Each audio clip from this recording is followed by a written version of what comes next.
Hello everybody, this is Raj and here I am with Arrays chapter of Standard 10 and today as you can see Arrays chapter we are going to study some of the programming questions and their solutions. So we will be dealing with some programming questions and we'll find the solutions and we'll see how it runs in BlueJ also. So let's go on with the presentation.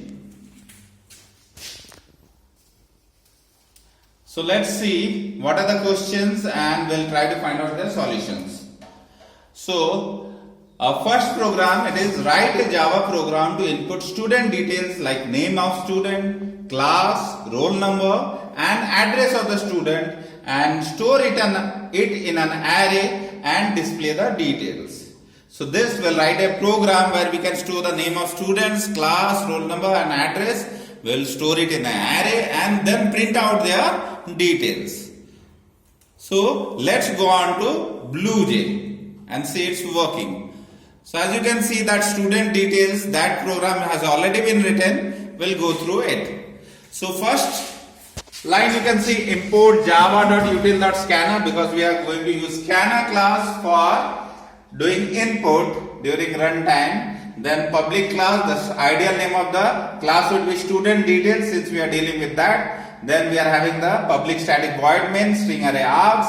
Then there is a object creation of scanner class scanner scn equals to new scanner. Then it is asking enter the size of the array and that size will be taken up by the size variable int size equals to scn dot next int. Now here what happens, scn dot next int, when you press the enter button it takes only the integer. So in order to consume that white space, what you have to do, you have to use scn dot next line. So it is consuming the white space. It's a comment line, it's not being interpreted or compiled, it's only a comment line for us to understand. Then you see we are created some arrays, string array name equals to new string size.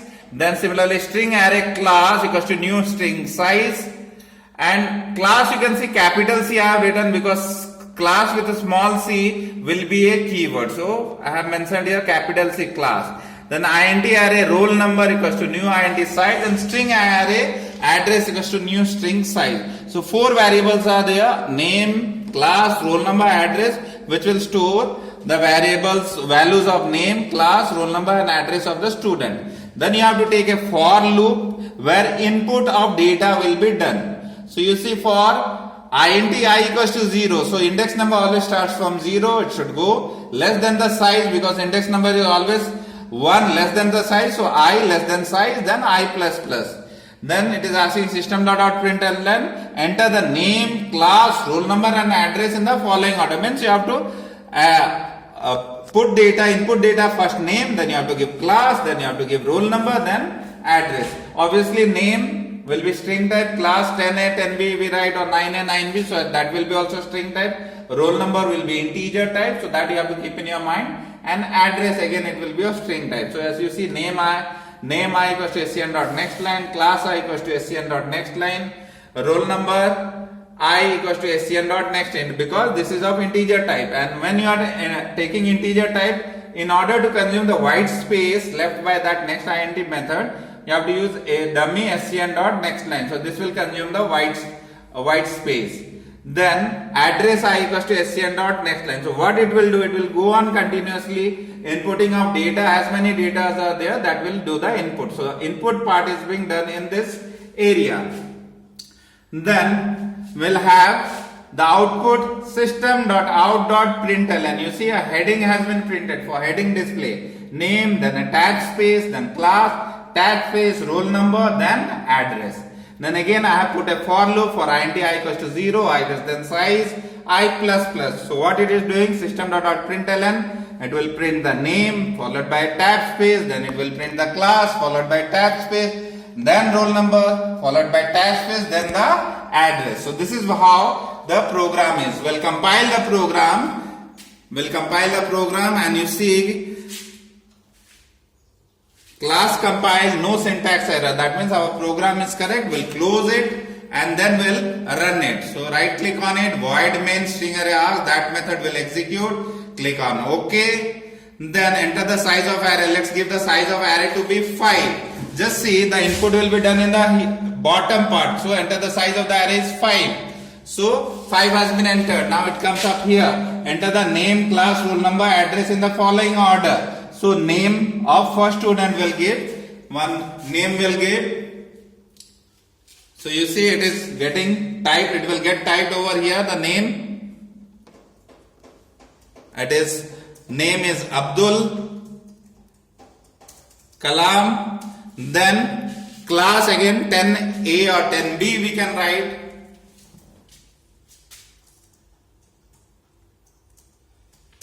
So 10A, then roll number, we can write roll number 1. Roll number 1, then address is Joda East. Then we press on enter. Now your first data has been entered. Now second, enter the name, again another name will enter. So it's writing my name, then we'll write class. Suppose it is 10B, roll number is 2. Address is Joda West. Then similarly we can enter 3 more data. So I'll just enter 3 more data. And we'll see Manish Mahantu. Then the class 10A, roll number 3. Then address is Joda West. Then roll number 4. We'll write Wahid. Then class is 10A, roll number 4. Then address, we write any address, we write Joda East. Then another, the last entry, so it is Sadaf. Then class, we write as 10A, then roll number it's 5, address we can write Joda East. So you see 5 names have been input. Now you see the output, how beautiful it has been written. Name, class, roll number, address. So Abdul Kalam 10A, roll number 1, Joda East. Similarly Raj Kumar 10B, roll number 2, Joda West. Then Manish, then Wahid, then Sadaf. So this is how our program executes really well, where we are printing the student details, the name, class, roll number and address. In this way you can write this program. Now let's move on to second question. So we go on to the presentation. Program 2. Write a Java program to input n number of integers, store them in an array and find their average and display it, where n is the size of the array. So what does this question tell? You have to enter n number of integer, means n can be 5, it can be 10, it can be 20 as per your requirement, and we have to store them in an array and then find their average. So for storing it in array, we'll store it, and after that we'll find the sum and divide it to find the average. Sum divided by n, that is the size of the array, will give us the average, and we have to display the average. So let's go on to the Blue Jay. Here you see average. This program has been written. Let's open the editor, and you see again import java.util.scanner for use of scanner class, then public class average as we are finding out average, public static void main, the main method declaration. This is the object creation line, scanner SCN, new scanner. Then it is asking you to enter the size of the array. Then size will be entered by scn.nextInt. Then int array num equals to new int size. So new int, it will be taking off number will be stored in num array, and it will be depending on the size n as we have told, that is this here. So n or size, same thing. Then int sum initial value will be 0 because we have to find out the total. Then we are having a int avg where we will finding out the average. Then again one for loop we have put for int I equals to 0, I less than size, I plus plus.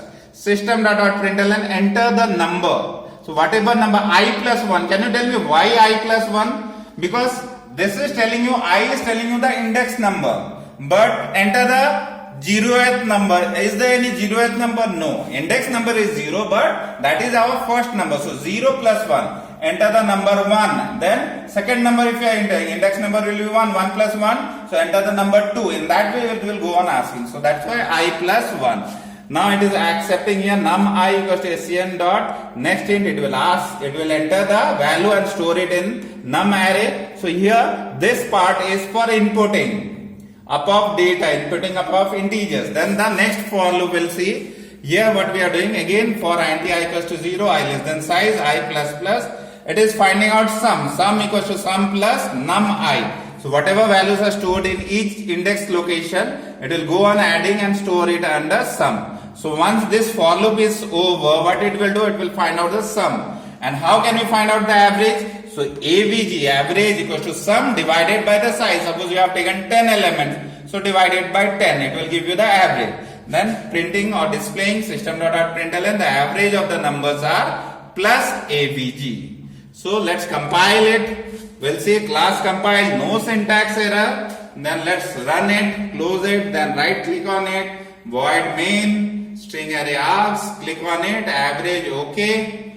Then enter the size of the array. Let's give the size of the array to be 5. We'll take the size of the array to be 5. Enter the number 1. Let's take it as 10. Then enter the number 2. Let's take it as 20. And number 3 as 30. Number 4 as 40. And number 5 as 50. Now you see, once we have entered the 5 numbers, the average of the numbers are 30. If you want, you can find it out 10 plus 20 plus 30 plus 40 plus 50. How much it will come? 50, 40, 90, 120, 140, 150. 150 divided by the size, that is 5. 150 by 5 is 30. So you can see the average of the number is coming to be 30. So in this way you can write this program also. Let's go on to another question. Let's close it. Let's move on to the presentation where we are having the third question. Program 3. Write a Java program to input n number of integers, store them in an array and find the sum of odd integers and sum of even integers separately and display the result. So what does this question tell? This question tells that you have to enter n number of integers. It can be 10 or 15 or 20 as per the user requirement. And what you have to do when you are entering integer, it may be either odd integer or even integer. So what you have to do, you have to find out which one is odd, add them and find their sum. And you are, at the same time, which one is even, add them and find their sum. So odd numbers sum, separate you have to find, even numbers sum, separate you have to find, and at the last you will tell that the sum of odd numbers are this much and the sum of even numbers are this much. So let's go on to BlueJ and see that program, how it works. Already we have written sum, odd and even number. Here we are having import java.util.scanner. So public static, public class sum, odd and even number. Public static void main method declaration. Scanner SCN equals to new scanner class we are going to use. Then it is asking enter the size of the array. Size is taken here. Then int array num equals to new int size. So num is the array where we are going to store that data. Now you see we have taken two variables. Int sum odd equals to 0 and int sum even equals to 0. Sum odd, what it will do? It will add the odd numbers and find their sum. Sum even, what it will do? It will add the even numbers and find their sum. Again you see we are having a for loop for int I equals to 0, I less than size, I plus plus. System.out.println, enter the number I plus 1. This concept already we have learned. So enter the number 1, then 2, then 3. So num equals to num I equals to SCN dot next int. So what it is doing? It is entering the data. This part enters your data. So input part is being done over here. Then again we are having the for loop for int. This is the processing part. For int I equals to 0, I less than size, I plus plus. Now how you will know a particular number is odd or even? If you divide the number with 2, if the remainder comes 0, then it is even number. Or else it is odd number. So what we are doing, if num I modulo 2, so the number what is coming, if it is divided with 2, modulo means what? It gives remainder. If it is divided with 2 and the remainder is equals to 0, if the remainder is coming 0, That means what it is? It is even number. So what it will do? It will find sum even equals to sum even plus num I. Initial value of sum even was 0. So 0 plus next number it will add. So in this way, this part will go on adding the even numbers. Else, suppose it is not equals to 0, it will come 1 then. If it is coming 1, then it will go to the else part. So that means it's an odd number. What it will do? Sum odd equals to sum odd plus num I. So this part will go on adding the odd number. This part will go on adding the even number. This part will go on adding the odd number. So even number sum here, odd number sum here. And this loop will continue. Whatever numbers are there, whatever integers are there, they will get added up as sum even if it is even, or sum odd if it is odd. And once this for loop is over, the result we have to display system.out.println, the sum of odd numbers are plus sum odd and the sum of even numbers are plus sum even. So let's compile it. You see it's showing class compile, no syntax error. Now let's close it and we'll see how it runs. Void main string array R. We'll click on OK. Then enter the size of the array. Let's take the size of array to be 10. Then enter the number 1. We'll take 1. Enter the number 2 as 2 only. Enter the number 3 as 3. Enter the number 4 as 4. Enter the number 5 as 5. Enter the number 6 as 6. Enter the number 7 as 7. Enter the number 8 as 8. Enter the number 9 as 9. And just hold on. What we'll do, you see, enter the number 10 because the result will come. So I have, hold on. I'll enter the number 10 as 10 only. So which are the odd numbers here? The odd numbers are 1, 3, 5, 7 and 9. So this one, if you find out their sum, what it will be? 1 plus 3, 4, 4 plus 5, 9, 9 plus 7, 16, 16 plus 9. What it will be? 25. It will be 25. So it will be 25. Then we'll take the even numbers. Even numbers, what it is? 2, 4, 6, 8 and now 10 I'll enter. So 2 plus 4, 6. 6 plus 6, 12. 12 plus 8, 20. 20 plus 10, 30. So odd numbers it is coming 25 and even numbers it is coming 30. So let's see, enter the number 10 as 10. Let's see the output. Yes, the sum of odd numbers are 25 and the sum of even numbers are 30. In this way we can see. Here, don't think that 1 is 1, 2 is 2. You can enter any data. You can enter 29, 47, 36. Any numbers you enter, whichever odd numbers will be there, it will display as sum of odd numbers. Whichever even numbers will be there, it will display as even numbers. So, this was the program. And so today these 3 programs we have done. You also try to write this program, run it in your BlueJ, compile it and execute it and try to write the programs on your own. Till then, bye-bye.